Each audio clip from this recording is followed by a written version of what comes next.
welcome members of the public to this October 18, 2023 Governor's Workforce Development Board meeting. For the record, my name is Hugh Anderson, Chairman of the Governor's Workforce Development Board. Vice Chairman Ken Evans is attending the meeting from Carson City today. Thanks for making the road trip, Ken. Before we take roll call, I ask everybody to please rise, face the flag, and join me in reciting the Pledge of Allegiance. I pledge allegiance to the flag of the United States of America, and to the republic which it stands, one nation, under God, indivisible, with liberty and justice for all. Thank you very much. Just as a reminder to everyone, the chair kindly requests that anyone who speaks today to identify themselves for the record. Additionally, if you're not a member of the board, feedback during public comment or wait to be called upon by me. Katie, will you please take roll call, confirm a quorum, and verify posting? Sure thing, Mr. Chair. So first up, we got Chair Anderson. Here. Vice Chair Evans. Here. Senator Lang. Okay. Councilman Black. Assemblywoman Monroe Moreno. Ken Goodrich.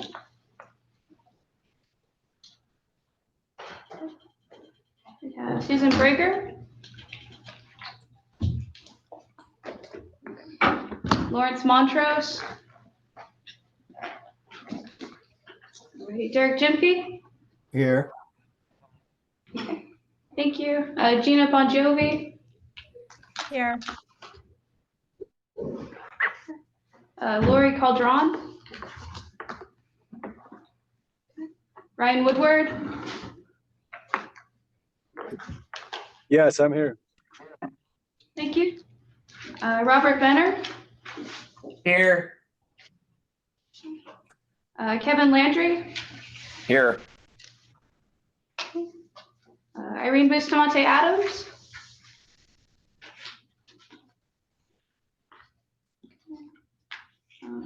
We have George Galt. Present. Thank you. Edward Estepona. Here. Thank you. Sherry Mantanona. Okay. Crystal Slaughter. Present. Thank you. Tommy White. Evelyn. Oh, thank you. Evelyn Thompson Hilbert. Here. Thank you. Leslie Mujica. Present. Thank you. Christine Nelson. Here. Thank you. Michael Bolognini. Here. Thank you. Nancy Olson. Here. Thank you. Robert Thompson. Here. Jerry Merritt. Present. Thank you. Brittany Brown. Okay. And Drazen Ellis. Present. And then Mr. Chair, Dave Drybelbis and Maureen Schaefer notified me they were going to be absent prior to the meeting. I will count up real quick for the quorum. Pardon me, Ms. Gilbertson, Yes. Vice Chair Evans, for the record, Councilman Black has joined us by phone. Oh, okay. Thank you, Mr. Chair. Thank you. Thank you. Thank you. Okay. And Irene Bustamante Adams, can you mark yourself present? Yes, here, Irene Bustamante Adams. Workforce, Thank you so much. wrong title, sorry. Okay. Too many titles. Okay, thank you so much. Okay, Mr. Chair, Katie Gilbertson, Governor's Office of Workforce Innovation, for the record, I hereby affirm that this October 18th meeting has reached a quorum, and I further affirm that the agenda and notice for this meeting were properly posted pursuant to Nevada's open meeting law, NRS 241020. Thank you very much. Continuing on to agenda item number 4, public comments. Members of the public are invited to provide comments at this time. No action may be taken on any matters during public comments until the matter itself is being included on an agenda as an item for possible action. Public comments will be limited to 3 minutes per person. Do we have any in Las Vegas? Carson City? On Zoom or the telephone? Can we tell? Anybody? Seeing none, we're moving on to agenda item number 5 for possible action. Is there any discussion before I call for a motion to approve the August 16th, 2023 full board meeting minutes?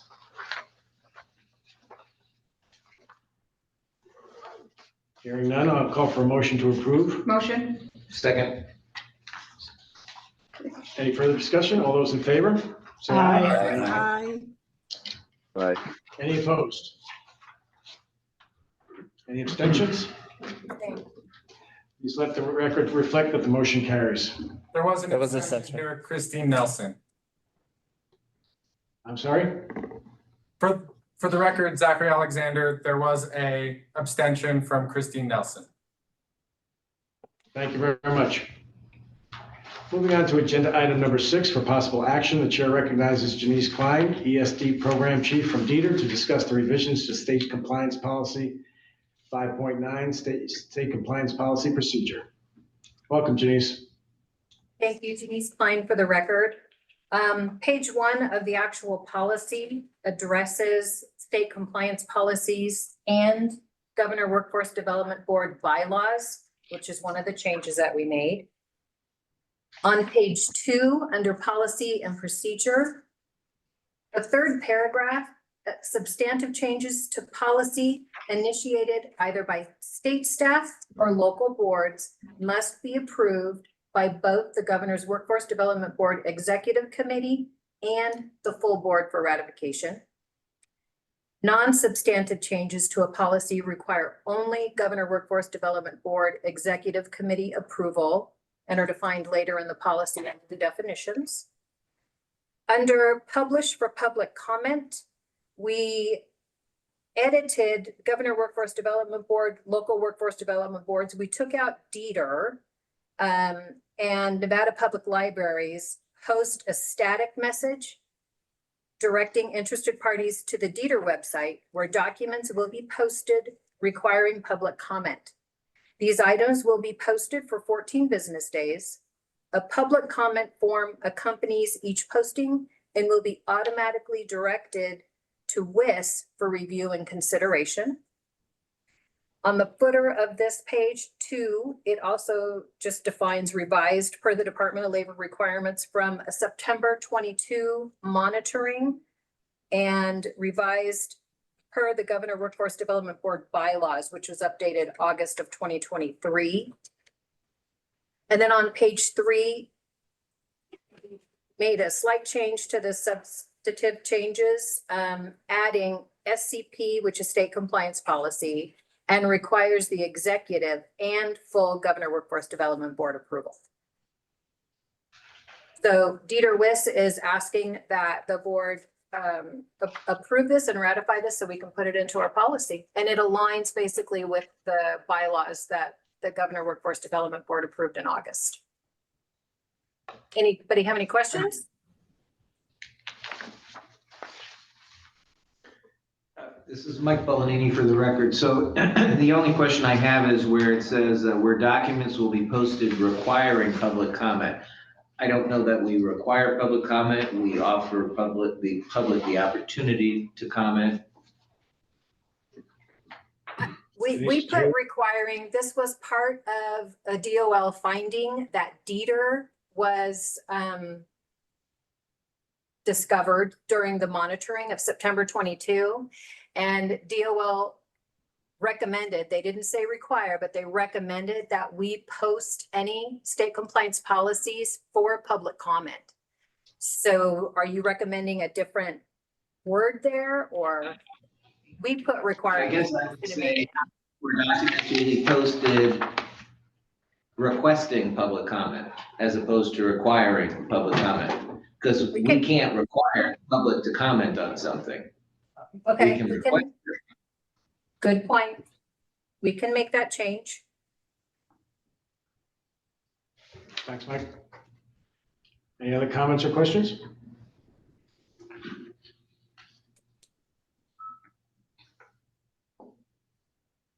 All right, hearing no further discussion, I'll call for a motion to approve. I'll make a motion to approve Mike Bellanini for the record. Thank you. Jerry Merritt, second. Thank you. Any further discussion? All those in favor say aye. Aye. Aye. Aye. Any opposed? Any abstentions? Please let the record reflect that the motion carries. Thank you. All right. Thank you, Ms. Klein. Thank you. Moving on to agenda item number 7 for discussion and informational item only. The chair recognizes WIOA Title II State Director Nancy Olson, Business Process Analyst 2 from Adult Education, Ariana Florence, Dieter Chief Economist David Schmidt, and GOAN Policy Analyst Katie Gilbertson to present on the state plan draft. Welcome. Thank you, Mr. Chair. So I'm going to kick us off. Katie, going to go in for the record. So today we are voting to approve a draft of the 2024 to 2028 WIOA state plan. This has been a monumental task, and we really ask that you have taken some time to review it over the past few weeks that it was sent out to you. So the current draft was sent to you for 2024 to 2028. We sent the current plan that we're working with, which is the 2022-2023 modification to the 2020 plan. So we submit every 4 years and then modify every 2 years. So the one we're in currently is the 2022-2023 mod. We are writing the 2024-2028 draft to be submitted to the U.S. Department of Labor and U.S. Department of Education in early March, which we'll go over the timeline a little bit later. So what the documents that were sent to you, like I said, the current plan, the proposed draft plan, an executive summary of changes, which I hope that you are able to review, and also the slides that we're going to be presenting today. So, oh, and then just one more thing before we start. I just really want to thank Nancy Olson, especially, and Ariana Florence for their leadership in this effort. It has not been easy, and all the work group members. I just want to recognize by name real quick. So Dave Schmidt, Brett Miller, Janice Klein, Michelle Merrill, Drazen Ellis, Mike Yoder, Armando Levia, Milt Stewart, Cheryl Olson, Kristen Dwyer, and Ken Evans too, along with all our other partner agencies that we've had help us fill in a couple places. So just thank you so much, and it wouldn't be possible without that work group. So thank you, thank you. So if we go to the next slide. This is a link to the plan. I did not print it out for the people that are here in Vegas just because it's 240 pages. So there's a copy. Yeah, it's a lot. So there's a copy if you guys want it, but this is a QR code to it if you want to look on your phone. For the people online, that's the link to our website where it is. So you can have a chance if you want to follow along or whatever you want to do. But yeah, so just want to go over the presentation. We're going to keep the presentation pretty brief as we want to leave more time for questions on the plan. So with that, I'm going to roll into the timeline for the state plan. So here we are today on the October 18th full board meeting. We're going to be voting to approve the draft of the WIOA state plan. And once, if there's any changes that need to be made, those will be made. And on November 1st of 2023, this will go out to public comment for public comment on the draft of the plan. It's going to be open for 30 days. So after December 1st of this year, we're going to make any of those changes that occur during public comment.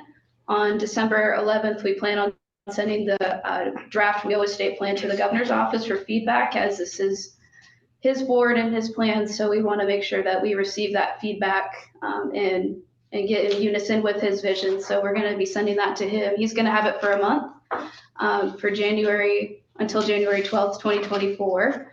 And then if there are any substantive changes that are made during the governor's review, we will have to put those back out to public comment. So we will tentatively have another public comment period, a second public comment period if needed. If not, then we'll just have the final state plan draft to send back out to you guys, the board. If we do have to go back to that second public comment, it's going to be open from January 22nd to February 2nd, I believe. And then we'll make those revisions again, if there are any, send that back out to you guys no later than February 7th. And then we still have to vote on the calendar for next year, but so that our meeting date will be either the 14th, February 14th or February 21st. That's we're going to vote on the final state plan. And then that first week of March 2024 is when it'll be submitted into the federal portal. Nancy has advised me that's a grueling process, so the earlier we can get started on that, the better. But so that's the timeline. I'm going to pass it to Dave Schmidt to go over the economic overview that he made for the state plan. All right, thank you very much, David Schmidt, for the record, Chief Economist for Dieter. And this is my 3 bullet points to try to summarize about 55 pages worth of content. I won't read this to you, but I will give you a brief highlight on the economic landscape in Nevada today, and then talk about some of the changes to the state plan and some of the groups we have tried to target in it with this draft. Currently, Nevada is in the rather unique position of seeing very rapid employment growth, where we, as of August, had the fastest employment growth in the country. We've been number 1 or number 2 going back to when we started recovering from the COVID recession. And we're seeing very rapid growth compared to other states. Texas came in at number 2 in August with growth of 3%. The national picture has been continuing to be pretty strong in terms of job growth, and Nevada is also seeing that.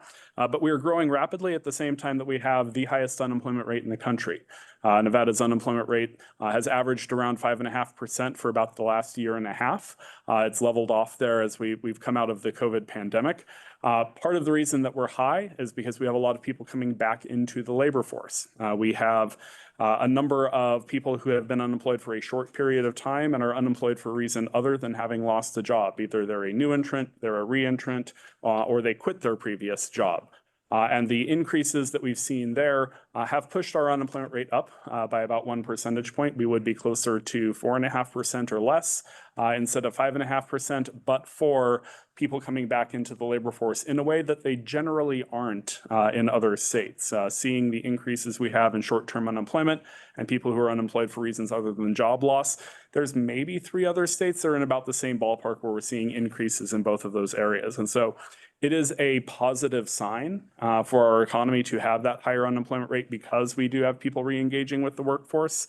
But it also means that we have people sometimes coming back in who are starting to look for work. They're generally finding it, but the balance between people finding jobs and people flowing back into the labor market has been pretty steady for much of the past year. Because we have higher unemployment, we've also seen some declines in our wage growth. Nevada has one of the slower paces of wage growth over the last year in the nation. Where there are states that have unemployment of less than 2%, there's a lot of competition for workers, and that tends to push hourly wages higher. Where we have a little bit higher unemployment, we have wage growth that's still averaging about 3%, but that's much less than you'd see in Montana, who's averaging 11% right now.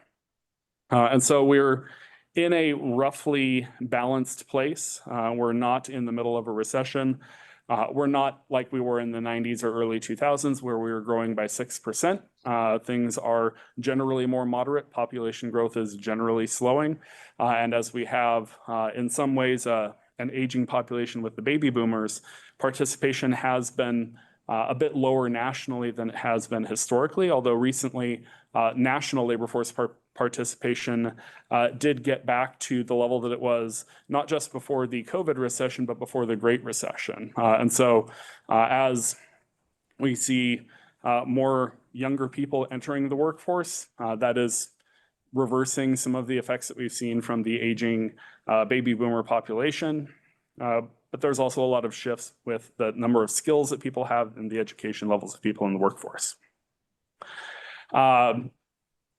One of the sections that I highlighted here in that second bullet looks at demographic breakouts of data available from the Census Bureau, specifically looking at different groups in the state and comparing their labor force participation and their unemployment rate to the area that they're in as a whole. And specifically what I highlighted here are those groups that have both high unemployment, where their unemployment rate is higher than the average for the county that they're in, as well as lower labor force participation. So people who are less likely to be working or looking for work. And when they're looking for work, people who tend to have higher rates of unemployment. These are some of the groups that probably face higher barriers and greater burdens in getting to work. Something new that we've done this year is to really do a lot more with microdata. Microdata is essentially the closer to individual level data from the Census Bureau to try to look at more than just a single group. Historically, we've looked at some of the pre-published data, which tends to focus on a single group. So we could talk about youth or Black or African American or people with a disability or people with different levels of education. Using the microdata, we can cross that a little bit better. We have the ability to say what's the impact of age and race on labor force participation or unemployment. And some of that data is highlighted in this report, both looking explicitly at breakouts by age and race and in terms of unemployment, where you can see that the youngest and oldest African-American males in the state have much higher rates of unemployment, where the average for other groups using 5-year data was around 10 or 11%. For these groups, you'd see 25 to 30% unemployment. And so it's a compounding of factors that are influencing what people experience in the state. We also looked a little bit more at some other breakouts that we haven't had before, like language spoken at home, as well as people who are veterans with or without a service-connected disability and the impact on their unemployment or labor force participation rates. And finally, from about page 28 to about page 55, there's a lot of tables in this plan that have basically no text associated with them to try to provide more information about a lot of the different groups that we're required to look at in the state plan. And these break out employment, unemployment, participation, and non-participation, and break out those factors for different demographic groups by the northern and southern areas of the state. And they also look at, for each group, what is the share of that group in terms of the total employment, unemployment population distribution of people in the state, so that as you're looking for how can we help a lot of people, or who represents a significant share of the people who are unemployed, it's a little bit different than the unemployment rate, which just says for a group, how many of them are looking for work versus everyone in the labor force. Looking at the share of the contribution to the total says, okay, if we're looking at workers who are 16 to 19, they may have a very high unemployment rate, and that has implications for policy, but it also, we can talk about how big is that as a share of total unemployment. If the goal is bringing down unemployment in the state, it might be able to help to know who makes a big share of the total, that people below poverty level are 20 to 30% of everyone who's unemployed in the state, has some overlap for how you could look, where you could look and how you could try to address some of these challenges. It also, looking at the share of these different factors between North and South, can help you show where the higher concentrations are, or where people might be having more or less success finding work within the context of the 2 workforce board areas in the state. And with that, I will not take up any more time, but I'm happy to answer any questions. Thank you, David. Nancy. Nancy, I think you're up. Okay, thank you. Good afternoon, Nancy Olson for the record. And I'm sorry that I'm unable to be in the room in either Carson City or Las Vegas. I'm actually in Baltimore, but before I jump into some of the changes that we wanted to highlight, I do want to mention that we've managed to shave off almost 50 pages of the state plan. So even though it is still close to 250 pages, it is shorter than it's been in the past. And I also want to take a minute to thank Katie Gilbertson for her work on the state plan. She thanked everyone else, and so wanted to make sure she was not left out. And with that, what I will do is to kind of touch on some highlights.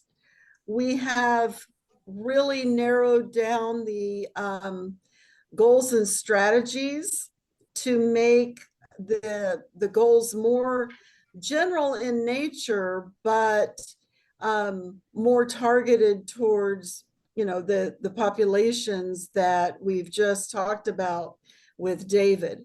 So the goals that were previously approved by this group are listed on the next 3 slides, and they are overarching goals with strategies that will continue to be developed and implemented.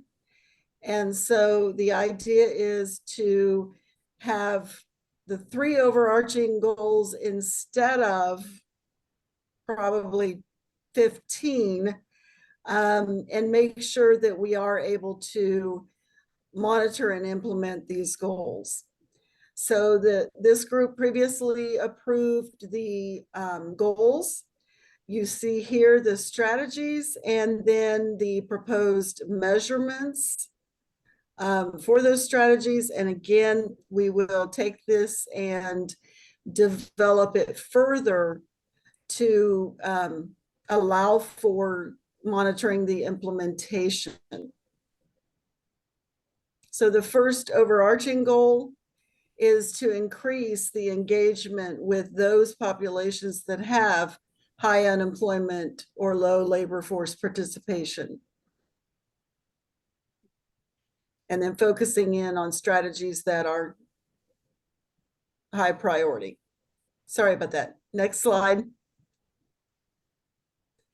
The second overarching goal is the alignment of services among required partners. The idea behind this is to make sure that we are looking at how we can get the most value out of the system, how we can reduce duplication, and how we can make sure that individuals are not having to go from, organization to organization, partner to partner, before they get the services that they need. And the third overarching goal is to make sure that we are using common processes and systems within the entire workforce system to allow for, again, duplication of effort or reduce duplication of effort, excuse me, and make sure that the individual participant does not even have to identify which partner they need to go to be provided the services that they need. So again, these are overarching goals meant to be more general in nature, and then to be used to develop the SMART goals and the implementation processes. The previous state plan, we had many goals and many strategies, and partners were implementing different pieces, but it was not a system-wide approach. And so the idea is that this would bring that into a system-wide approach, including the responses within the state plan to each of the federal prompts. The version of the state plan that you were sent a couple of weeks ago had highlighted portions that reflect the federal prompts that we as a state must respond to. We left those in the plan so that you could see, why there were places where there was repetition in the responses, why the plan is almost 250 pages. So you can go through the federal prompts to help make sense of the layout of the state plan and the various sections of the state plan. And each of these slides has the page numbers listed for where you will find the goals and the strategies. And then we have the program specific sections as well. Each core partner, Title 1B, Title 2, Title 3, and Title 4 have their own individual section that we have to respond to for federal compliance. And so you've got the page numbers listed here for that as well.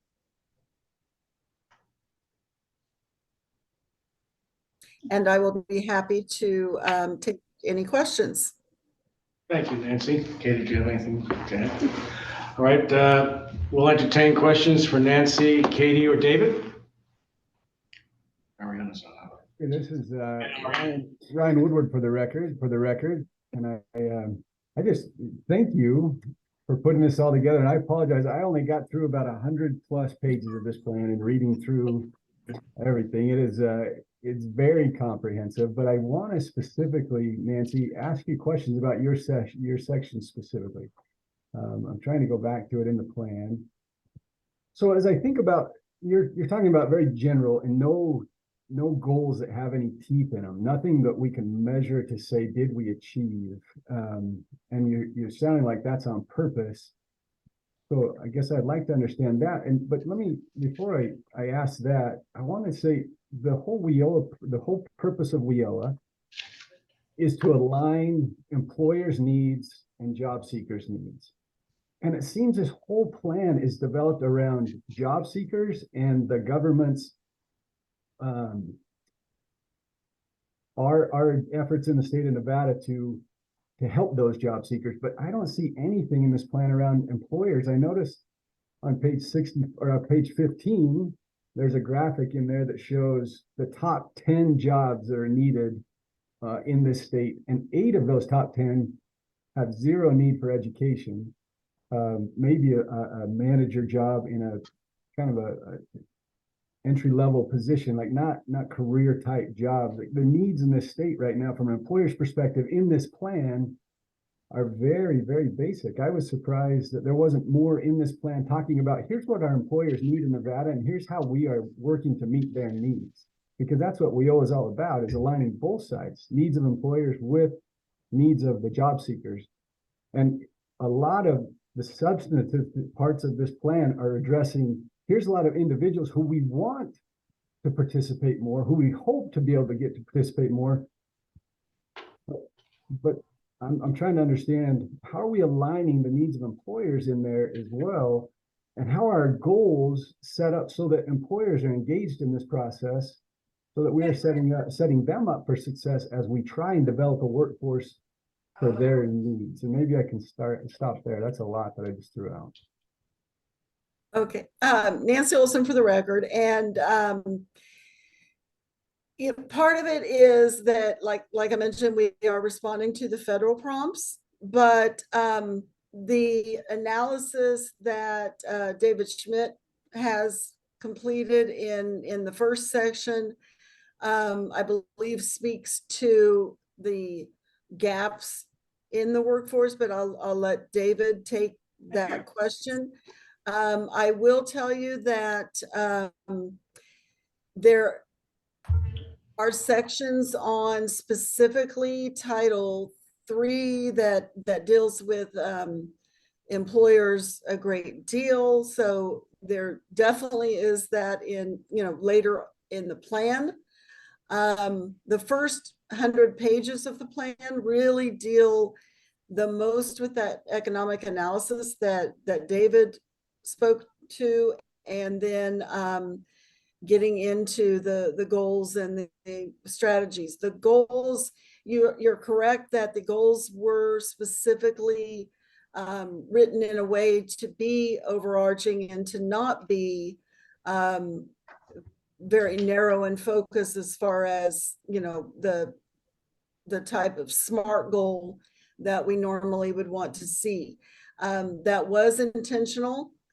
We all have federal performance targets that we work towards in employment and education-related targets. However, any additional measures that are put specifically in the plan, we are held to at the federal level. So although as a state, we certainly want to look at additional measures, we did not want to include tight additional performance measures in the state plan that we would be held to at the federal level. I would also invite Ariana Florence, and I see that Brett Miller is on the call.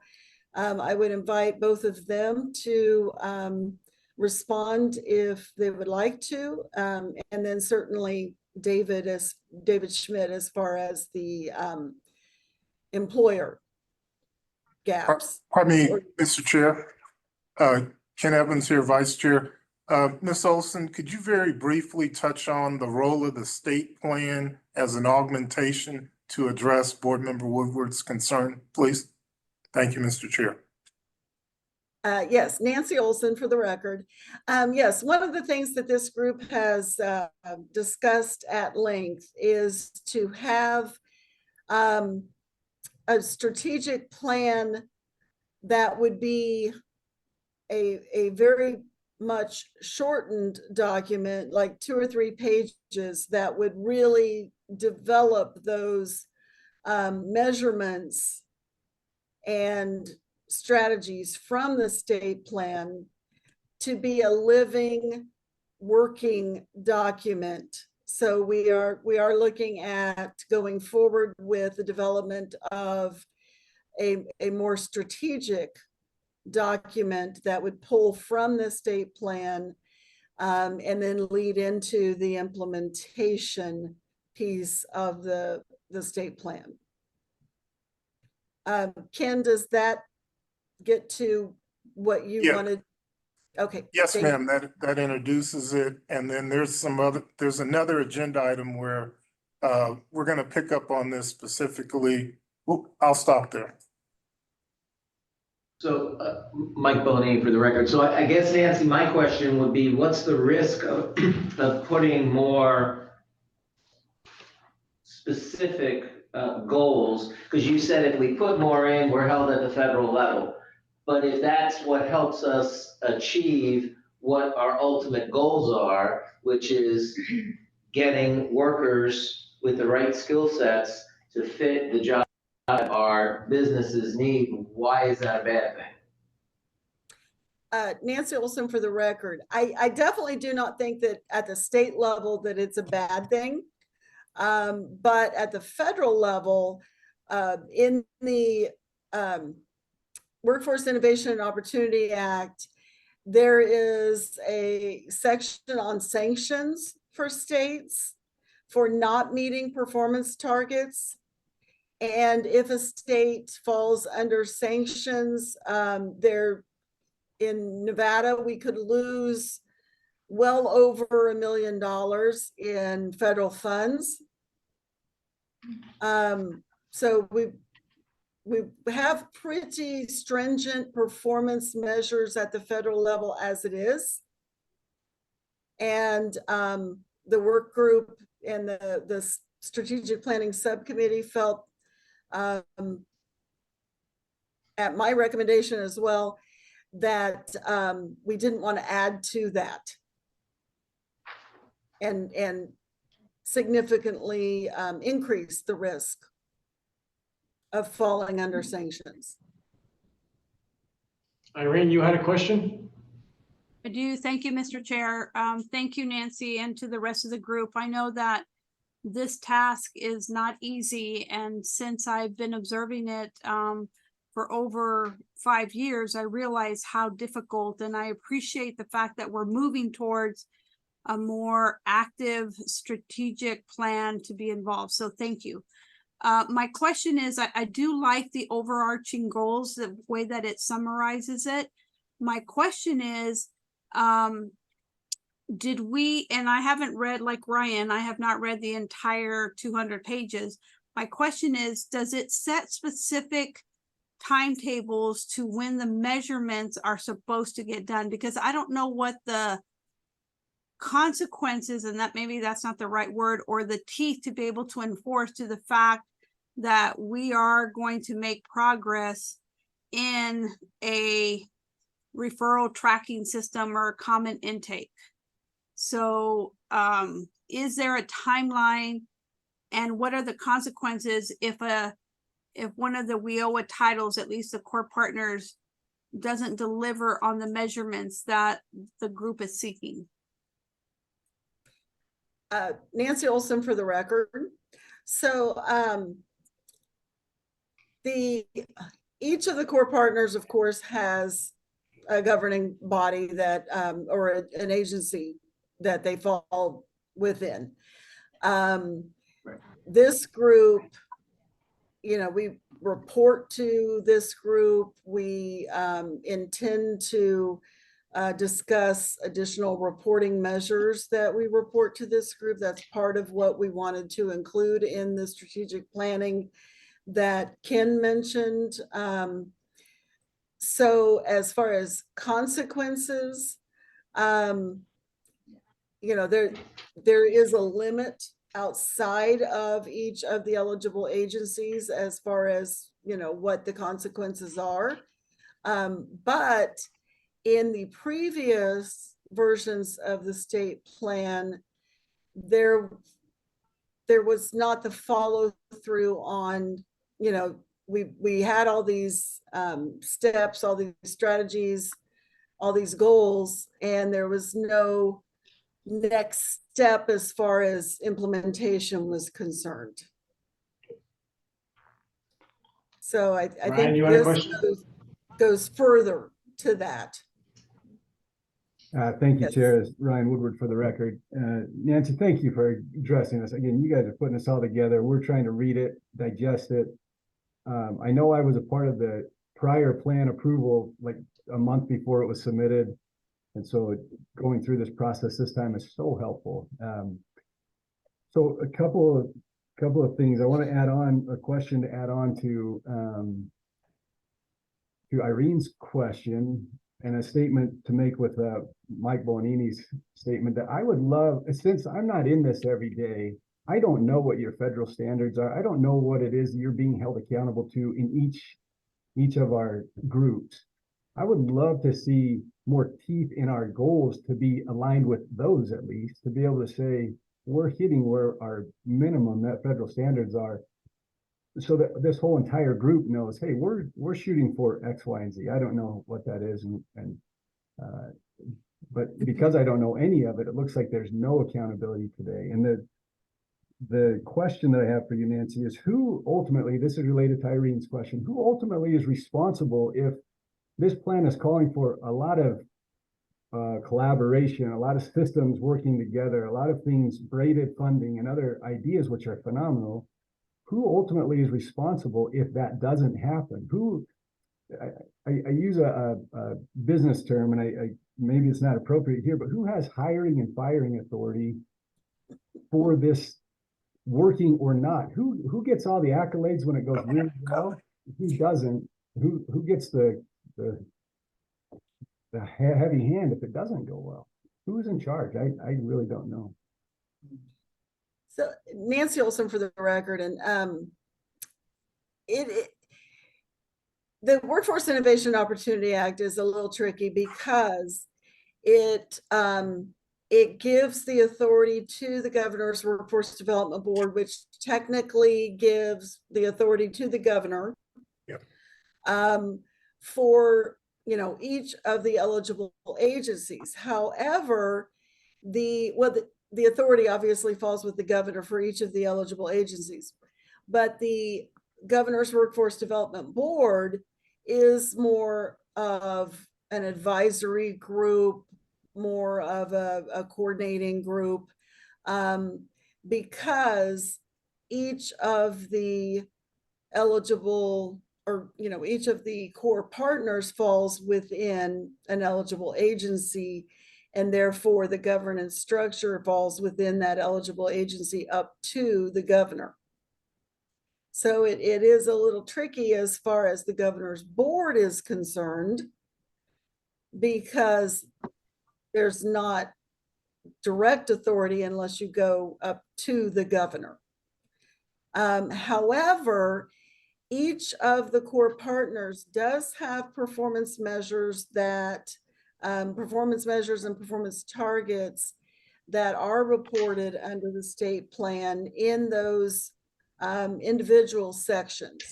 So if you look at Title I section, there is, performance measures under the adult, under the dislocated worker, and under the youth section. If you look at adult education, we have the same performance measures. Same with Title III and Title IV. So we all have the same performance measures, and we all negotiate performance targets under the federal law. Evelyn, you had a comment, question? Yeah, I had a question. I echo everyone else in terms, Evelyn Thompson Hilbert for the record. I echo everyone else first sentiment. I know this is a behemoth project, so I really acknowledge you guys for your really hard work. I'm kind of piggybacking a little bit more with Ryan in terms of, I know we're an advisory body, and the research that I'm doing now at UNLV, I'm very familiar with WIOA. And so I know that that's it's the ultimate in bureaucracy, as we all know. So that being said, my question, Nancy, or anyone really, this isn't a hot seat question so much, but I hear what Ryan's saying. From a business perspective, I'm looking in my research at the return of investment on the federal dollars. And of course, we don't want the penalization. I'm relatively new to being on the board. And so in terms of when the reports come out, we don't have a lot of time to really dig in on a granular level about the agencies, those quarterly reports that the agencies do. So my question, and I think it's to the broader board, how do we, if we have in the context of the strategic plan, of the position of the state, and of course the pivotal role that the workforce development boards, the local boards are supposed to play. For example, I know I've had questions before about the sub-grantees out of the local boards and how the return, so to speak, on those federal dollars show, which can arguably be anywhere from a couple thousand per participant up to 10,000, and then start looking, are the performance measures lining up with those dollars? So what, if anything, and I am sorry, I too have scanned the million-page plan, but I haven't completed it in detail yet. But I don't know if you guys have addressed that in there. In other words, to really sum this up, in terms of how we could be more supportive as an advisory body, of course, understanding that the governor, who gets input from a lot of entities on this and everything else, I'm just would like to know how we can be, I guess, more proactive or more involved in really offering useful advice, because I think Ryan had a good point about the business perspective.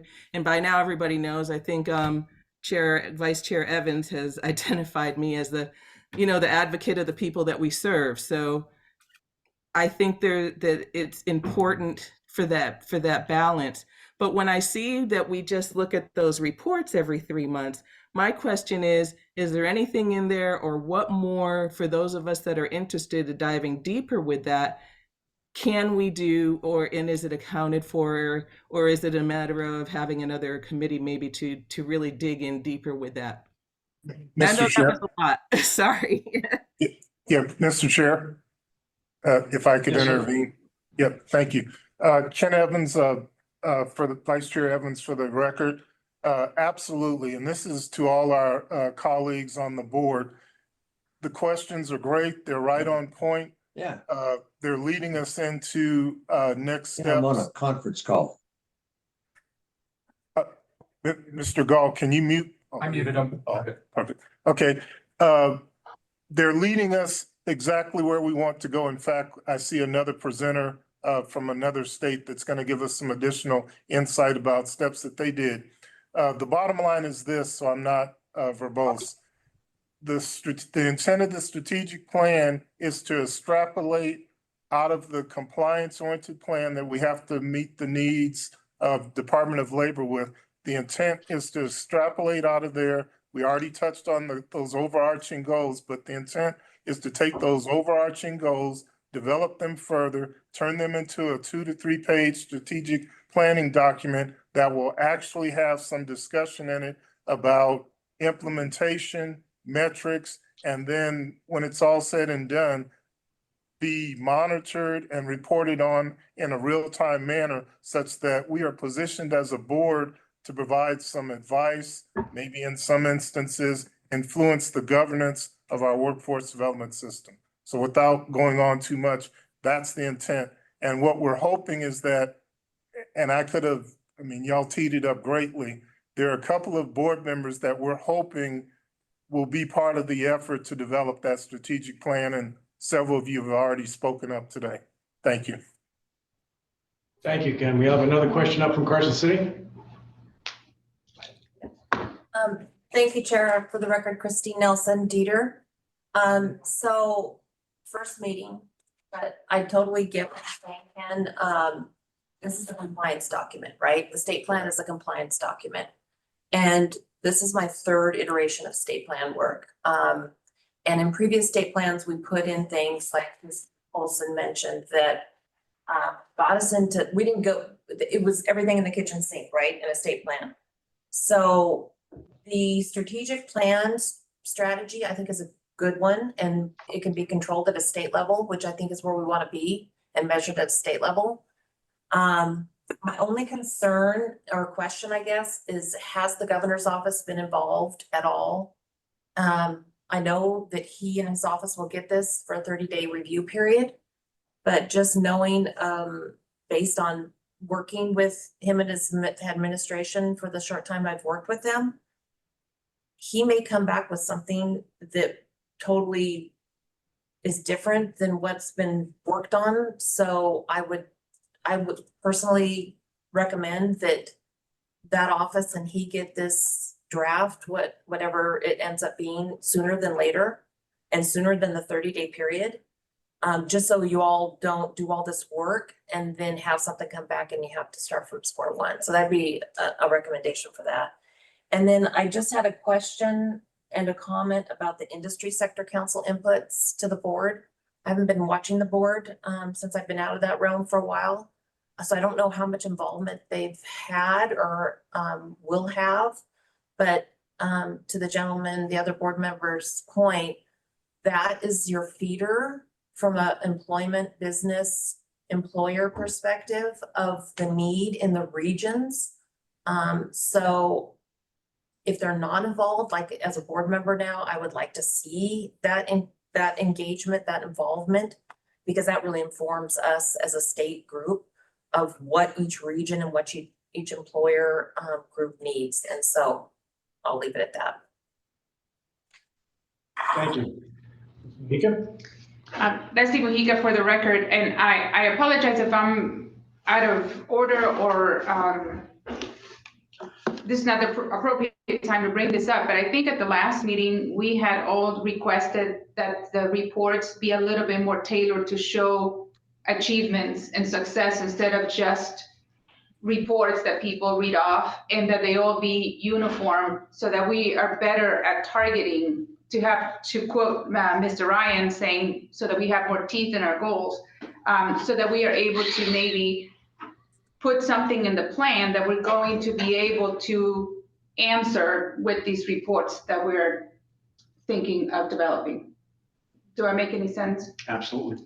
Absolutely. And Leslie, Katie Gilbertson for the record, if I could add, our next speaker, Nikisha Ricks-Pettyjohn from National Skills Coalition is actually going to give us some best practices on those title reports. So that's coming up.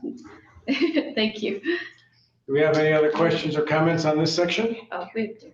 Derek?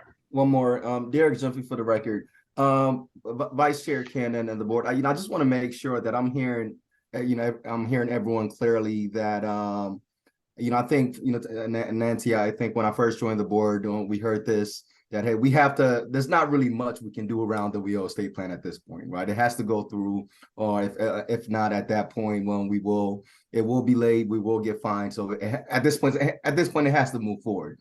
I think everybody, Nancy made that clear the first time, and I think we should all probably understand that now. But if I'm hearing the plan correctly, going forward, it sounds like we're going to develop a sub strategy that eventually is going to turn into the state plan in the next iteration. So I think we're all in agreement. I'm hoping what I'm hearing is the next state plan, Nancy, it will be a new iteration, and it won't look like this current one. I just want to be sure that that's what I'm hearing. Nancy Olson for the record. So actually what we are talking about, and what Vice Chair Evans has mentioned as well, is that we want there to be a living, breathing document that is actually driving the work between the state plan iterations. We can't, because we have the federal prompts that we have to respond to, there's only so much we can do to change the state plan. We have to make sure that the state plan is in response to those federal prompts. But the living, breathing document is, a state level document that can be used to really drive the implementation and the measurement of success of the strategies within the state plan. And Mr. Chair, if I could add a little bit more, Ms. Olson is right on point. What I want to add is the fact that moving forward, there are a couple of initiatives that Nevada could be part of to influence the state plan development, to get it to be a little less compliance oriented and a little bit more strategic, real-time, innovative, implementation oriented. The National Governors Association has a workforce development initiative where they're trying to look at the state plans as they're currently being done and get them to be less compliance oriented, more strategic oriented, and more real-time oriented. So the reason why I'm bringing it up right now is that's yet another opportunity for those of you directly or indirectly that are in alignment, and it sounds like pretty much we just about all are, to the extent you can influence things nationally through the NGA and possibly through, where appropriate, our congressional delegation. And yes, I said that because, very quickly, my experience has been sometimes the federal prompts or requirements, if you will, are counterproductive to the very thing that we're attempting to do here, not only on paper, but more importantly, when we actually work with individuals, both employers as well as potential employees. I'll stop there. And Nancy Olson, for the record, if I could also add, Derek, you are exactly right as far as the stakes of not getting the plan in by the due date. We have to have what they consider to be a substantially approvable state plan for the federal funds to flow into Nevada. So I believe Irene and Brett can confirm this, but with Title II at least, if we do not have a substantially approvable state plan, we will not get over $7 million that flows into adult education. And I believe that is the same for the rest of the titles. Thank you, Nancy. So to sum this up, I've heard the concerns.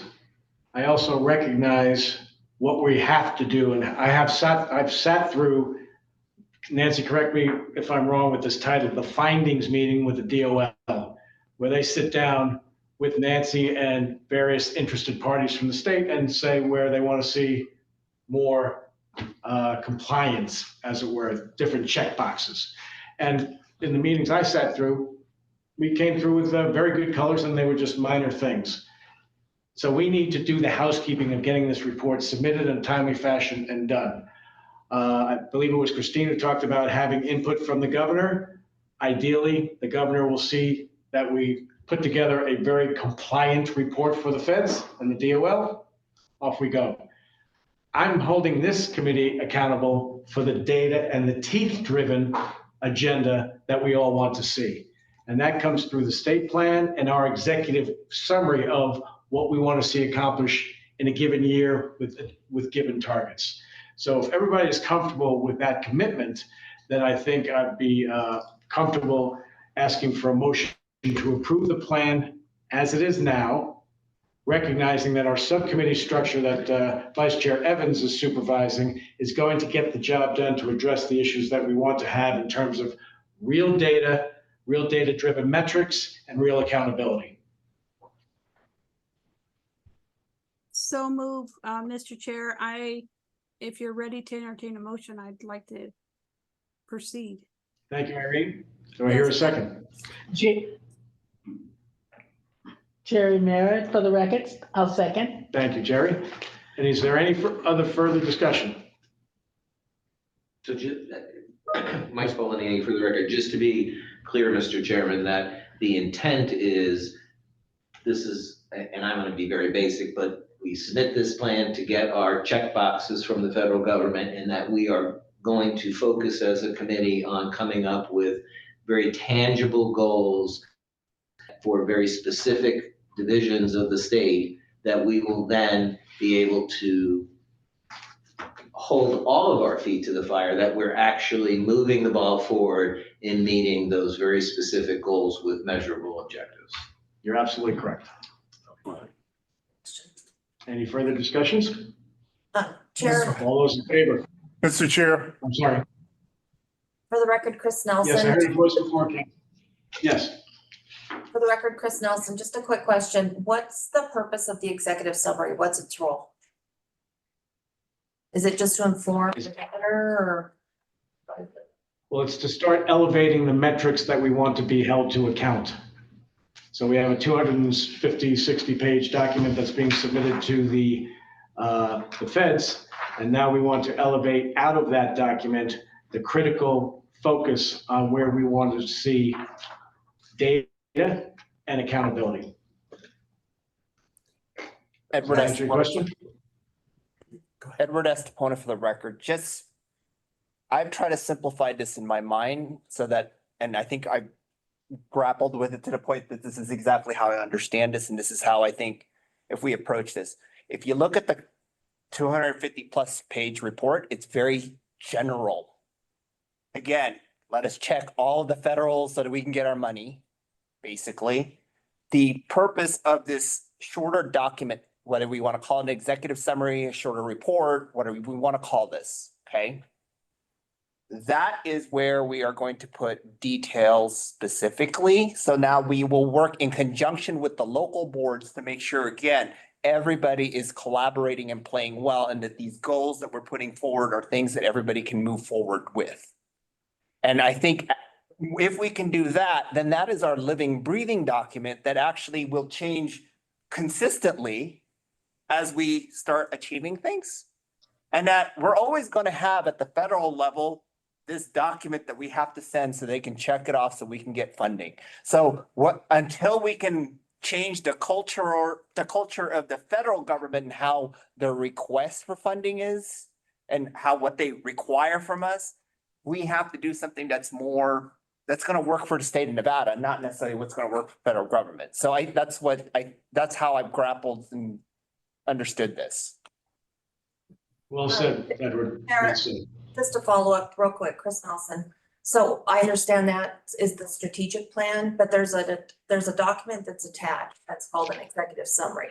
So that's the document that I was referring to, like what is the purpose of that document? Because it calls out very specific workforce things, and I just want to know, is that just for us to internally, or is that going externally to the gut? You know, what's the role of that document?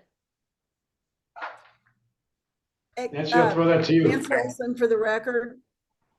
Yeah, so Nancy Olson for the record. I think, Chris, I believe what you're referencing is the document that Katie Gilbertson put together to help this group understand the changes or the higher level changes in the state plan, so that that you weren't trying to compare the old plan with the new.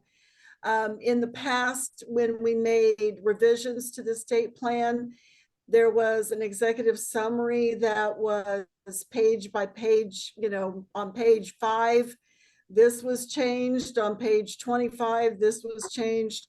Because the changes in the state plan this time were overarching and you know, significant throughout, we did not try to put together a page by page type summary of the changes. So I believe that's the document that you're referencing. Chris Nelson, thank you, Nancy. So it's internal. It's just an internal, okay. Correct. All right, thank you. Any further questions? Chair, this is the record. Just one, sorry, I keep asking questions. One additional one. I'm assuming with this plan, it's for the approval of the full, I think our last dollar amount's 125 million, something like that, right? Round numbers. This is to get those funds, but not dictate the allocation of those funds within the different agencies through the state. Is that correct? Like that comes next? Nancy? Nancy Olson for the record. The majority of the funding that we get is formula based, and so there are sections in the state plan that detail how each partner allocates their funds. But what we get from the federal government is formula based for the most part. And I see Brett Miller's hand, so he may be willing to respond to that.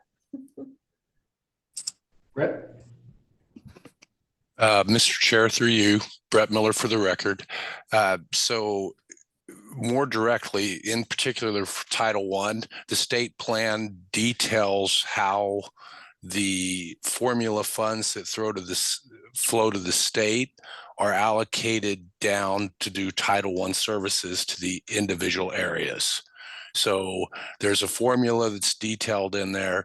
It speaks to the worksheets that are used at the federal level or at the state level and how that's done. And that allocation plan cannot be changed without approval from DOL. So this is an approval of the methodology at some level of how funds are allocated to local areas, at least with respect to Title I. Hey, Ryan Woodward for the record. I appreciate that explanation. Thank you. I think the majority of our conversations in this board are about Title I funds. We have, with Workforce Connections and with up north. Remind me, I'm familiar with Workforce Connections. Remind me the North group. Is it Nevada Works? Nevada Works. Thank you. I kept thinking Nevada Hand. I'm like, no, that's not it. Nevada Works. Yeah. And so I would, okay. I don't want to keep belaboring this one. I would like to have more conversation around the others because I think we do a pretty good job of Title I. So anyway. Okay, thank you. That's very much. Vice Chair Evans, very quickly for the record, ditto, moving in that direction. Once again, great questions by our colleagues. All right, so we have a motion and a second. All those in favor? Aye. Aye. Aye. Aye. Any opposed? Any abstentions? The motion carries. Thank you very much for a very good conversation. You have my personal assurance that we're going to pursue the data and that we're all seeking. So moving on to agenda item number 9 for discussion and information item only. The chair recognizes Senior Fellow at the National Skills Coalition, Nikisha Ricks Pettyjohn, to provide some insight on the title report revisions. Ms. Pettyjohn, we really appreciate your patience and thank you for joining us. Yeah, so I just want to say good evening from Tennessee, good afternoon to you in Nevada, and also just say that this conversation, the questions, the engagement has really triggered a memory. Prior to joining NSC, I served in Tennessee as a senior director over the workforce programs, and so I remember us having these same discussions, our board members challenging us to, one, have digestible reports that they could understand coming from business and industry, and also pushing us in a direction that had us think beyond WIOA federal fund measures of those 6 core measures. And I just want to start out before I share a screen, just with a quote from the Commissioner of Tennessee, Denise Thomas, who also serves as my informal mentor. And she would always say that you can hit every federal measure and still do your state a disservice, meaning that you have to measure what matters. And currently, the way that the legislation and the way the WIOA and the act is written, it varies by state. So we're seeing states strengthen their performance measures beyond those 6 performance core indicators, right? Because it only tells one snippet of the story. And so I see that the board is engaging that process on how do we truly serve individuals in our state with true impact and return on investment, right? You're having a business conversation with public workforce system, which I am ecstatic about. And I can say that that conversation changed the way we did business in our state. We've seen a 300% increase in one program, right? By just having those business conversations. And then we also were able to identify gaps and discrepancies within the current system, as far as when we were talking about access and increasing training accounts in the state as well, or even priority population, being intentional about those. And we did that from a state level all the way down to a local level, where we replicated the federal model of our state board challenged us and said, bring into us the data that's digestible and show us what are we doing now, right? What is the dollar doing now in the state? And so we had committees, work groups that grabbed data, kind of challenged, go back and verified and codified with the board on what exactly are you looking for from our workforce programs? What outcomes? How do you want the report? And what we noticed was we start producing money reports and performance reports on a profit loss sheet. I think that's how it is in the business world. That's what it's called. So I just want to start off by saying that even though someone said that they had a lot of questions, these are great questions to deepen the conversation. And these are indicators of a high performing workforce board that the nation is asking for. So let me share my screen. All right, are you guys able to see that presentation? If you can. Yes. Okay, all right, awesome. So just to tell you a little bit about us. So we're a 23-year-old organization, a national organization that's fighting for inclusive, high-skill training so that people have access to better lives and local businesses can see sustained growth. How do we do our work? We do it through analysis, technical assistance, organizing, advocacy, and communications, all with the outcome and the goal to improve state and federal skills policies. We're a super small team. We have around 30 individuals. So a lot of our impact comes in on leaning in on our networks. So we have a national network, which is tens of thousands of organizations and advocates with the same or similar aligned goals. We do have a state-facing coalition, which we call SkillSpan. Currently, we're in 20 states.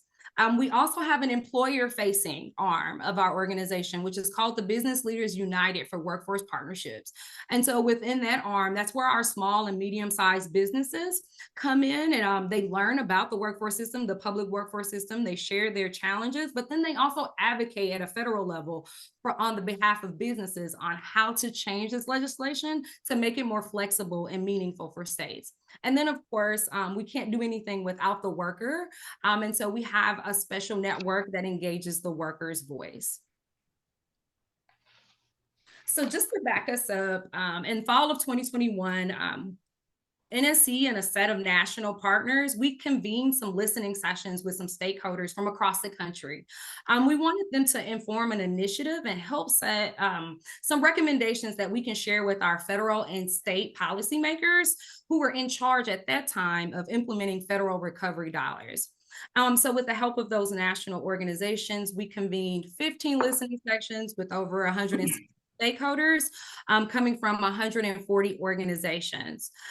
We also conducted 6 special sessions on equitable access to education and training for special groups. So we had a group for our Latinx workers, we had Black workers, Indigenous workers, immigrant workers, working mothers, and of course our formerly incarcerated individuals. So after those listening sessions, we consolidated all those thoughts, all those challenges that they shared about the public workforce system, but then they also shared with us some flexibility and innovation that they were giving from American Rescue dollars or other state investments during the pandemic. And so we came across and shared these 7 themes with them around what those trending themes and cross-cutting things across those sessions, regardless of the stakeholder, which helped us inform a campaign that we're calling Creating an Equitable and Resilient Workforce Strategy. And that campaign was released in 2023 in May. And so in that campaign, we're talking about 3 top line recommendations that states can do, our federal government can do, and local practitioners can do just beyond WIOA. Our first publication brief, we did issue out new ideas around Workforce Innovation and Opportunity Act. It had recommendations that mirrored these. We went to the Capitol, we went to the Help Committee, we talked, and then we did hear news and information about where reauthorization was at the current state with our Congress. And so what we did is we wrote those that these can be levers or initiatives that can be pulled through various workforce programs. So you'll hear me talk about investing more in programs that provide those equitable, high quality skills training pathways and quality jobs.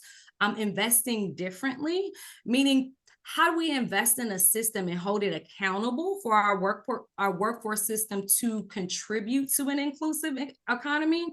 And then investing equitably. Like, how do we invest into the areas with the most need? And then also informed our frontline staff, who are our access and our gatekeepers for increasing access in our system. So I'm going to go through the recommendations really quick because I'm going to land on the data one that we were talking about today. So as far as investing more, so invest more in programs to provide equitable, high quality skills training, economic supports and pathways to quality jobs. How can states do this? They can do this by guaranteeing high quality skills training for qualifying workers through state investments and programs. They can also do this by creating a state network of high-performing industry sector partnerships, right? We understand that WIOA allowed us to create these structures in the system, but that the current legislation did not invest in these systems, right? And so it's up to boards to figure out, do we want to invest in an industry sector partnership that's leading to pathways, or do we want to invest in more career navigators, right? And it shouldn't be an and, or it should be an and. We're also calling for states and our federal partners to expand training programs that build on those digital equity and digital skills that we need, our workers need to receive those high quality and high wage jobs. We did some research with Federal Reserve, and what we've noticed is 92% of jobs today require some type of digital skill. We also said invest equitably, investing equitably into a system that's strengthening the delivery of equity advancing career services that meet the needs of working people. So how can states or our federal partners do that? Utilizing WIOA to expand career navigation and provide training to our frontline staff who's giving those equity career services. Also, by strengthening the service delivered through partnerships between local boards and organizations who have a track record of delivering these culturally and linguistic competent services. So around strengthening the delivery of equity advancing career services, we have to think about our frontline workers are our access gatekeepers. So investing in those, they just don't benefit just the organization, but they also create an informed system, which allows the career navigators to improve and have feedback and buy-in on the process alignment, customer feedback loops, and also to help as far as the retention and engagement of our workers. As we talk about strengthening those partnership with local boards and organization, we're going beyond just that compliance and checkbox. We've asked to make sure that the right people are at the table. Just not as far as checking a box for compliance, but making sure they're involved in the delivery in the communities where they have the most trust. And investing differently. Here we call for our federal partners to provide accountability for the workforce system to contribute to an inclusive economy. How? We're urging states to expand outcome measures, disaggregate data, and invest in evaluations and data systems that promote those high quality skills training, address any racial and equity and job quality concerns. But then also we're asking that states and boards incorporate these goals into their local plans. And I know that there was already a discussion on the decision of not to, but we're asking states to codify those in the plan and think about that plan as not just something that you just have to place on the shelf as a compliance, which it does have a lot of compliance features, but this can be the anchor in a state developing a huge, robust workforce strategy that goes beyond WIOA. We know that states are getting a vast amount of investments at this time from infrastructure, digital equity through BEAD. And so this is a time for states to not have separate workforce conversations, but look at it and say, how can WIOA help and build the workforce strategy within the state?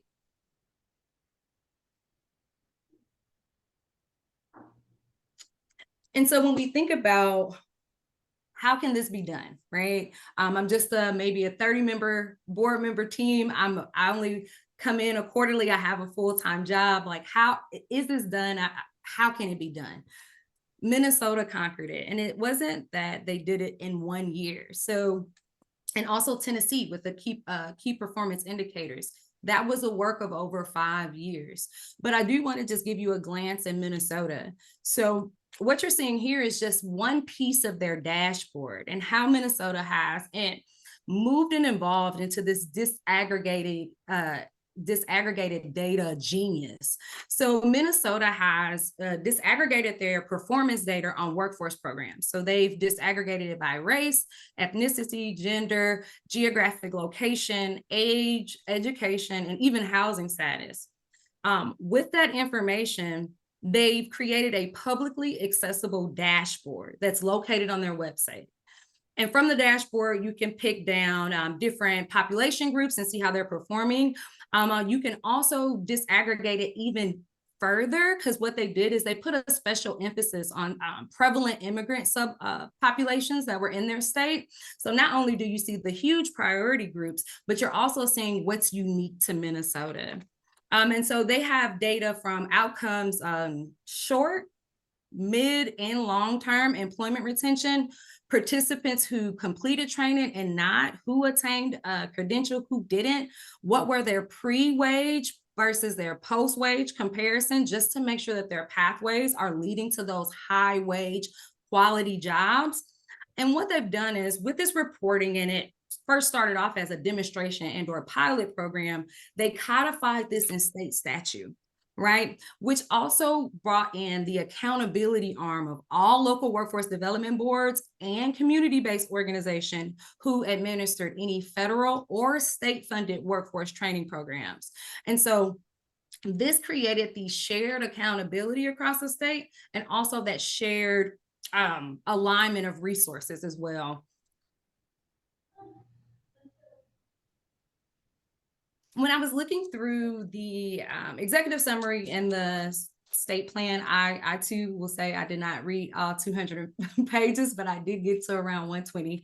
I just wanted to pull out your Nevada goals for preparing an educated and skilled workforce, and just say the same conversation that we're having on a national level around those buckets to invest more, invest equitably, and invest differently. You guys have encompassed those in these three overarching, I would say top line recommendations, right? Of one around access, alignment, and collaboration. I think the conversation now with the board is leading to how do we measure what matters? And so as the board thinks about formulating and creating work groups, we did that in Tennessee. Our board challenged us to create 4 work groups with 4 different perspectives, and we reported back to the board quarterly. We reported back to the each quarter on the outcomes that were and objectives that were aligned to their letter to the governor. So just to go back previously in your conversation, someone was stating how is the executive summary being shared with the governor? How do we align his vision and make sure that we're incorporating his thoughts?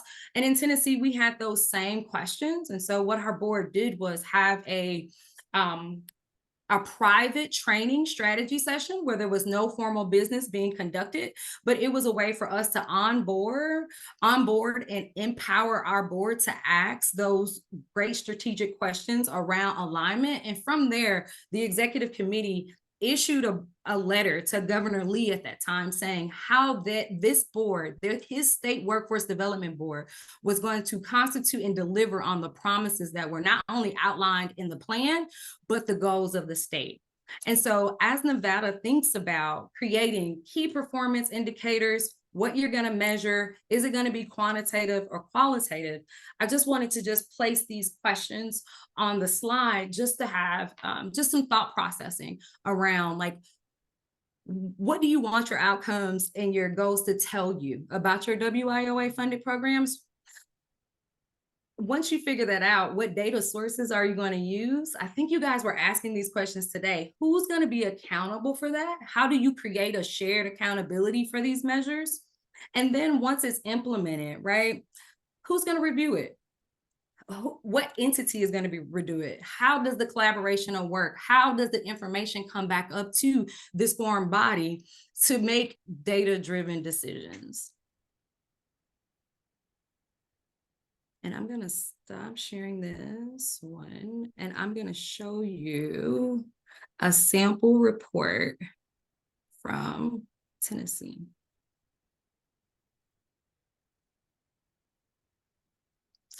All right. So Tennessee has, I don't want to speak for them, but prior to me leaving, we had created and soft targets and hard targets, where it started off as a demonstration project in our state, where we got with the local boards and our regional planning councils. We negotiated numbers. We allowed the board to drive on how fast we were going to put this machine up. They came to us on an 11% proposal increase over each year. And so what we did is we created baseline measures, baseline targets, allowed the local boards to operate and perform and report on, but not hold them to the sanctions that you'll see in a lot of performance and accountability policies until we were absolutely sure that this was impactful and not stagnating the system even further. There we rolled them into hard targets, where our local boards in Tennessee negotiate these targets along with their performance measures. through WIOA DOL, along with they're held to sanctions and different compliance requirements from the state by not upholding their key performance indicators. Because in the end, the way we viewed it is we had to lean in on our local boards because as a state, we couldn't provide services ourselves. So all our performances were coming through our partners. And so that was the shared accountability of our board saying, we are urging and encouraging our partners to move in this direction, and these will be the accountability arms for us moving into that robust workforce and inclusive economy. And so you'll see that there are PY 22 and PY 23 changes for these are just state. We can break it down by regional and local areas, but you'll see that those are performance measures where each local area and region has new enrollment goals, co-enrollment goals, and then also they also have MIT living wage indicators, because what we wanted to do is just say that we're moving individuals into the right direction. And of course, with our board being similar and just exactly the same as yours, 51% industry, our board asks on what was the return on investment of these public workforce dollars. And so it caused us to create these KPI targets along with other policies to push the investment into the communities with the most needs. And from that, I will pass it back over to you, Chair, and allow any reflections and questions.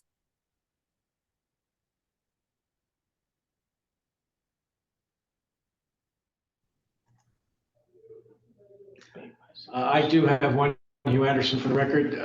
Number one, will you be able to forward those slides to Katie for us for distribution to the committee? Yes, sir. Thank you very much. And in the conversation that you were privy to prior to your presentation, what, if anything, stood out in terms of our focus? I took some sticky notes. Okay, so one on the shared accountability piece. I remember us having those same conversations around the titles and also our partners. In Tennessee, we do submit a combined state workforce plan, a WIOA plan, that was to encourage us to have shared accountability. And then also our policies are written in a manner that it's not just the Title I. I can share that link with Katie as well. Looking at Tennessee's policy, you'll see that they impact and touch the workforce system. They are written from a one-stop lens. So even if we at Labor in Tennessee did not have the dollars for that program, we issued a policy jointly across agencies that said that our board would include them in the scope of saying, from our plan, these partners are in our scope.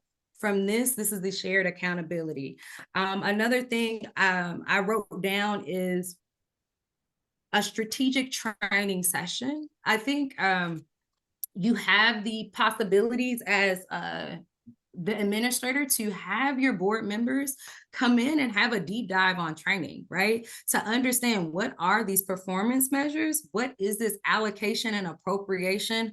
Why do I have to have 85% obligated by a certain date, right? Instead of being in a big formal setting. So it was a little different from onboarding. I do see an opportunity for Nevada to do that. And in that space, you're having a strategic thinking. So we did SWOT analysis. And then our board got together and wrote out that letter to the governor, the executive committee, wrote it to Governor Lee saying, hey, we are your state workforce development board. These are the functions of the board that are outlined in the acts, and this is how we want to respond and support that. So I think that there's room for that, especially if we have some new board members, but then also just to ground everyone and have an open conversation on what do you expect as board members from your administrative staff, right? So when we think about it, that was something that was new for us in Tennessee. We had engaged board, but at that time we had Tim Berry. If anyone is in NGA or NASWA, I highly encourage you to have a conversation with Chairman Tim Berry. He's the HR CEO at Dollywood. But he came in with a big business face, right? Like we would put up these charts that were real small. He couldn't see the funding. He did small steps. Like how does the board, we had to submit everything to the board 4 weeks in advance. right? That was one change. He said, I can't see it a week before. We work, we have other things, right, that we have to do. We needed at least 3 days and 3 weeks in advance. From that, he starts showing us his business reports, like how he reports on financials. And that was common across industry. We had to remember that we were public servants. This information that we were talking, we can speak it in our sleep, but this was compliance jargon to business. They just needed a sheet that was red, yellow, and green, right? They just needed numbers and indicators to let them know where their attention needed to go. So we revamped our whole reporting structure. And then they asked us, so of this state plan, how are we measuring what happened? They started just asking how many dollars are going directly to a participant that you spend. And those were questions that we weren't asked before. So it prompted us to think differently and then also set up structures that can support the ask of the board. Not trying to say that to use your authoritative power, but I'm saying that you can use it to leverage the information that you need. And that was just some steps that we took. So I think that those are some levers that you guys can take, and even a deep dive too. Asking around a data deep dive, but asking exactly what you want and what outcomes you expect. Well, Nikisha, thank you so much for your time and your insights. And on behalf of the committee, I want to share, thank you so much for pronouncing Nevada properly. That was wonderful to hear repeatedly. But thank you again for your insights and your observations. We really appreciate your time and staying late for us on the time difference. Yes, no problem. You have a good evening. Thank you so much. Thank you. All right, moving on to agenda number 10 for discussion and information only. The chair recognizes Vice Chair Ken Evans to present on the Child Care Subcommittee and Child Care Working Group. Yes, and given the hour, I'll try to move through this as efficiently as possible. What's happening with this line item is the fact that in a discussion with our Deputy Attorney General or DAG representative, as well as with our program analyst, Ms. Gilbertson, what we need to do is make sure that moving forward, we have a subcommittee structure and nomenclature. And then in the cases where we want to attack specific issues, challenges, as well as work on initiatives, we'll have a companion working group structure.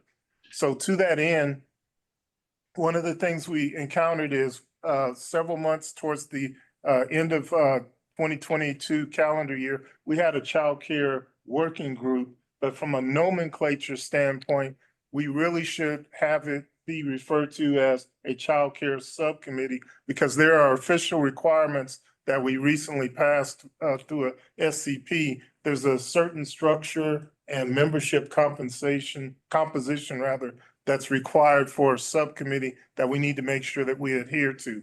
So the bottom line is this, moving forward, we want to continue with that original child care working group, but it'll be redesignated as a child care subcommittee.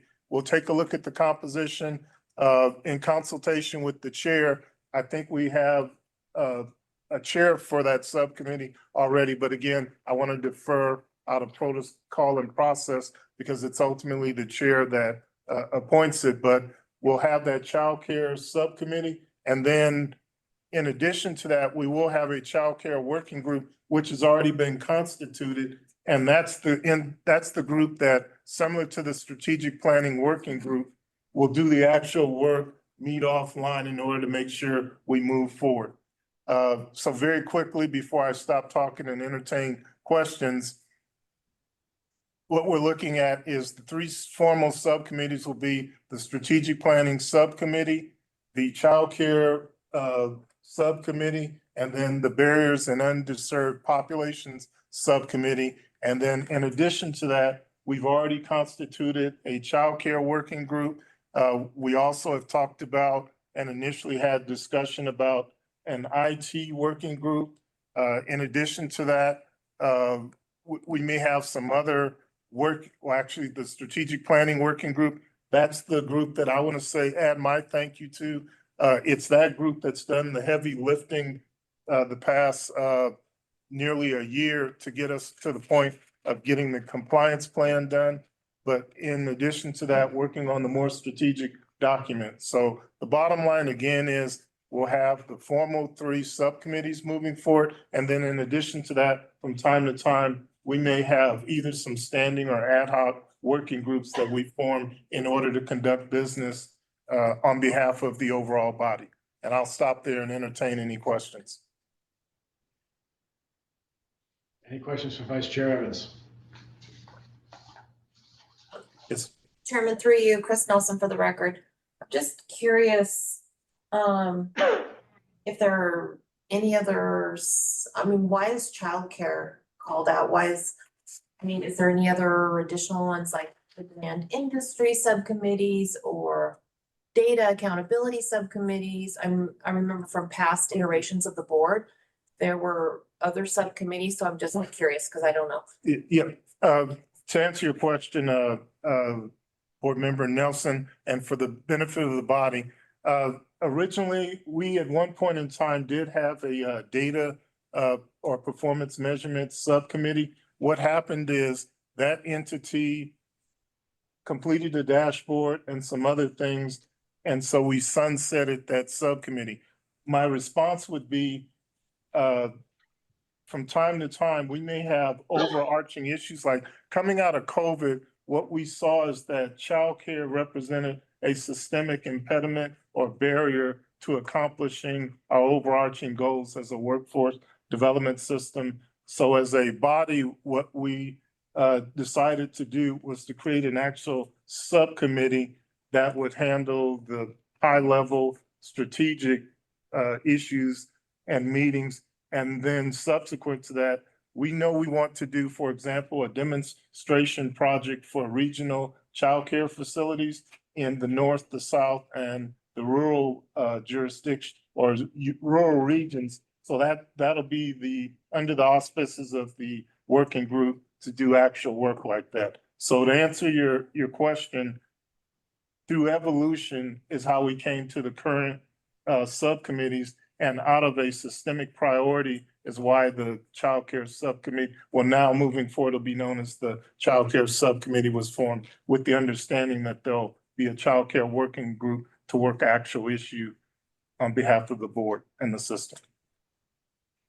And to add on to that, Katie Gilbertson for the record, specifically from the board's perspective, why childcare was targeted was because last year in August and October, we heard from the Children's Cabinet, Department of Health and Human Services, Division of Welfare Supportive Services, regarding why childcare was a problem and its overlap with barriers to the workforce. Childcare had been consistently brought up. If you look at the national news, it's been consistently brought up, and that was started the impetus for this group.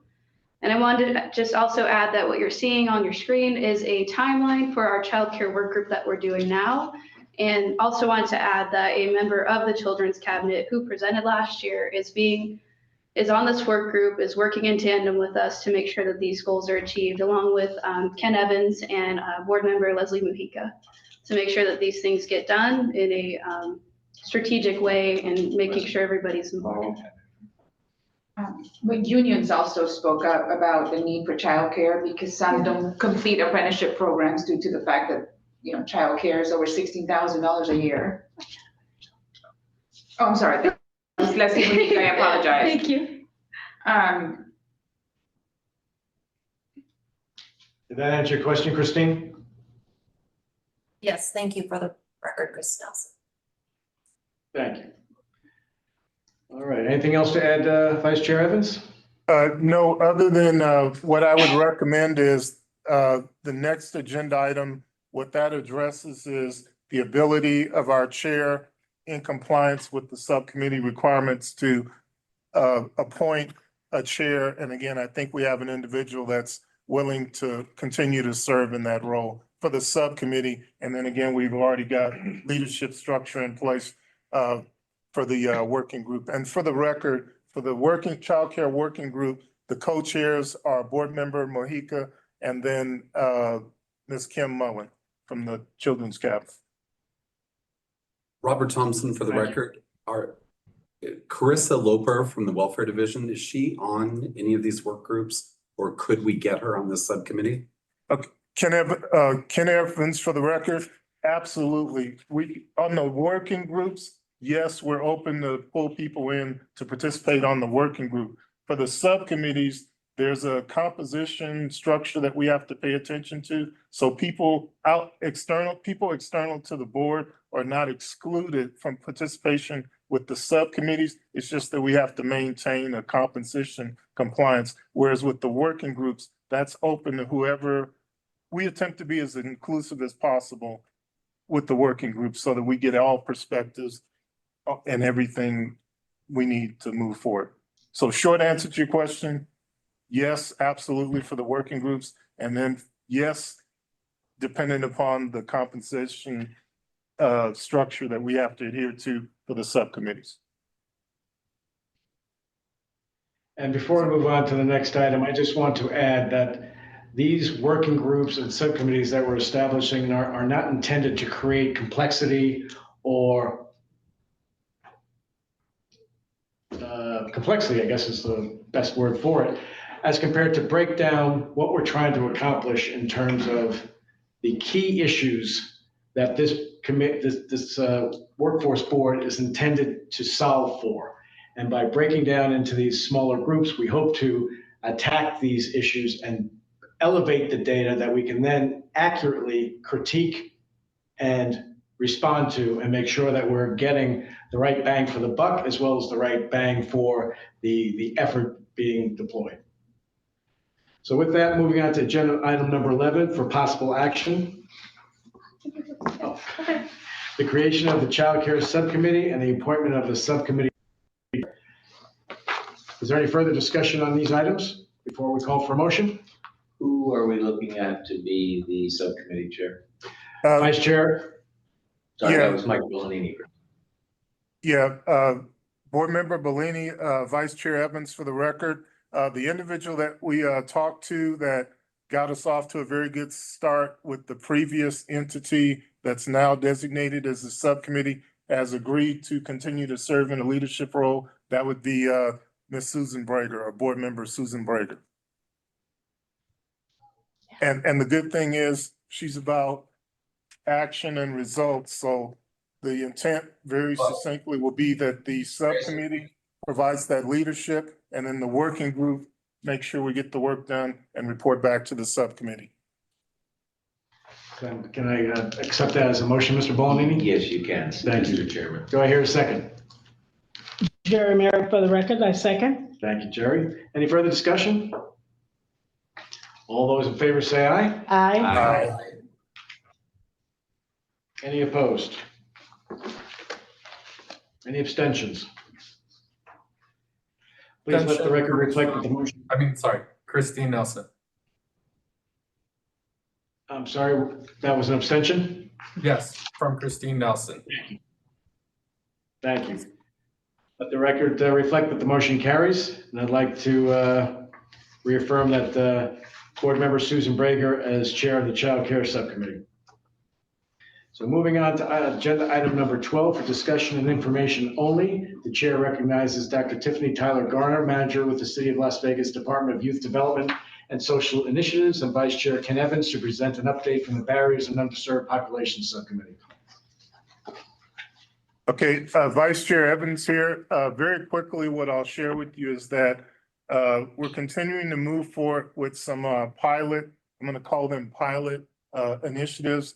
For example, we continue to engage the King of Jewels. Our next, for those that are interested, our next Barriers and Underserved Subcommittee meeting will be next Wednesday, October 25th. That'll be our next meeting for that. But again, we continue to move forward. And the thought behind where we are right now is identifying initiatives in the north, the south, the rural areas, and potentially, I don't want to let things out too prematurely, but we also recognize that the Native American or the tribal populations are another group that we need to pay attention to. So moving forward, what you can expect to see is initiatives and best practices that hopefully can be implemented or tailored statewide. And I'll stop there and see if Dr. Tyler Garner has any additional comments at this time. Thank you, Vice Chair Evans.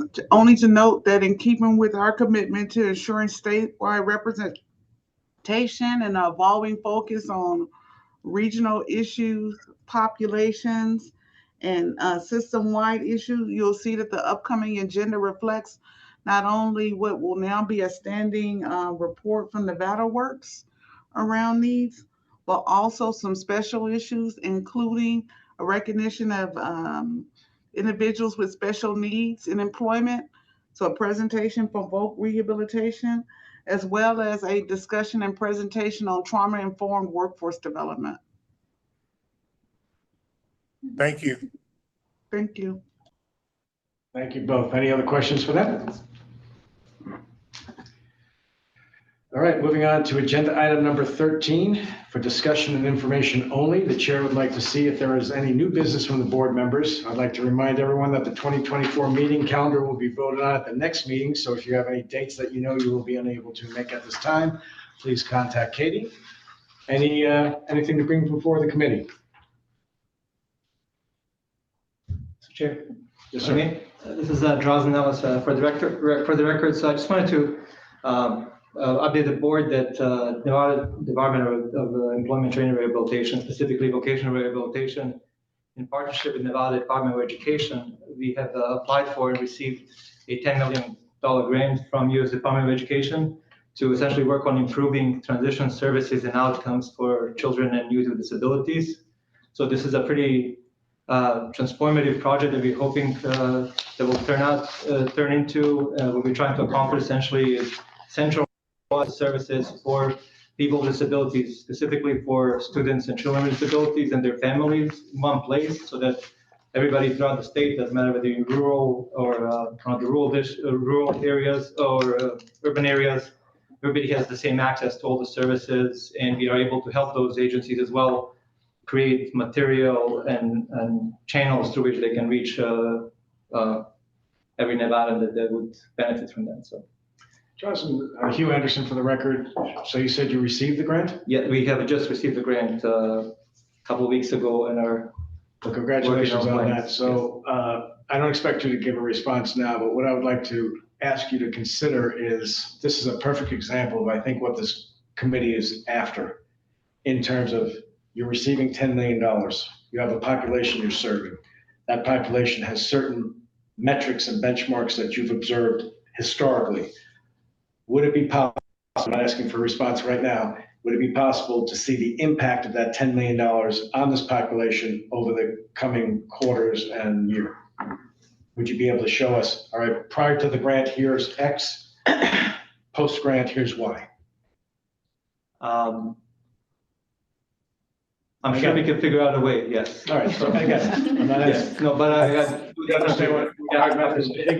If you look at the gist of the conversations we have at this committee, every meeting is the insatiable need for data. Yes. And when we hear things like, oh, a wonderful $10 million grant going to this incredibly deserving population, to be crude about, so what? Right. If a year from now, the grant's been spent, nothing's changed, that's disheartening, right? So if you can give us some metrics that you think you will see positive impact from, that would be wonderful. Absolutely. This is Drazen Ellis for the record. So I can say we'll definitely, I'll take that back, and I completely understand what you're saying. There's, I guess the great aspect of this grant is that it wasn't just us and Department of Education that applied for it. It was also 7 other partners that work with folks with disabilities and impact them in different ways. For our particular agency, our goal, and when it comes to coming out of this grant, is to have more youth and student disabilities enter employment once they graduate from high schools or enter post-secondary education that will eventually lead to employment, essentially all leading to self-sufficiency. And that's our kind of main goal. So our metrics at the basics would be what does that transition into employment look like from post-secondary and post-secondary ed? How many folks we were able to help with various degrees, which we kind of track already.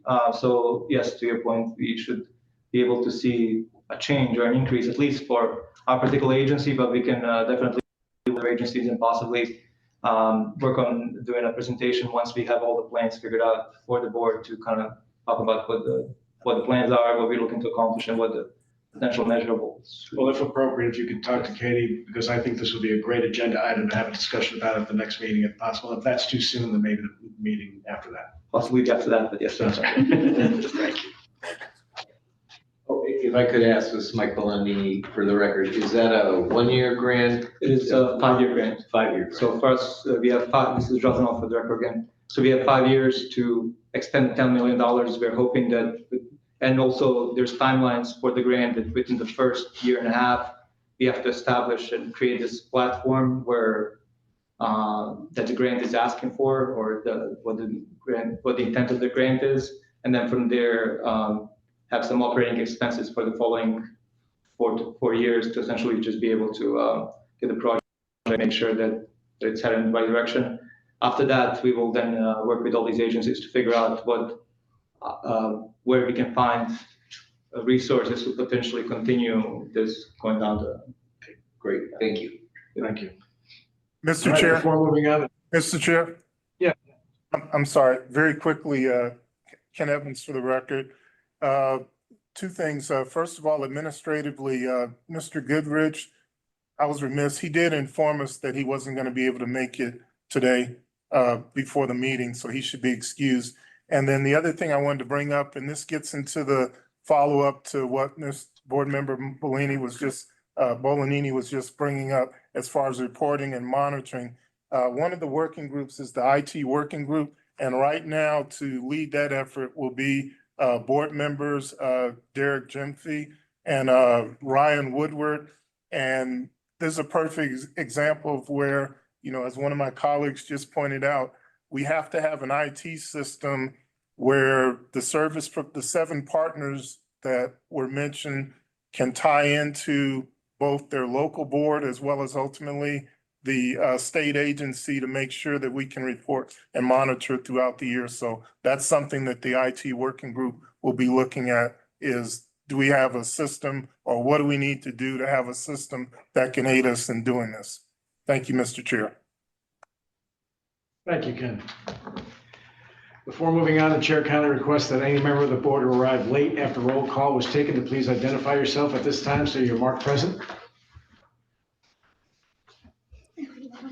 I think we got you all. Thank you.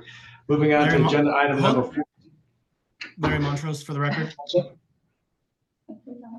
We got you. Thank you very much.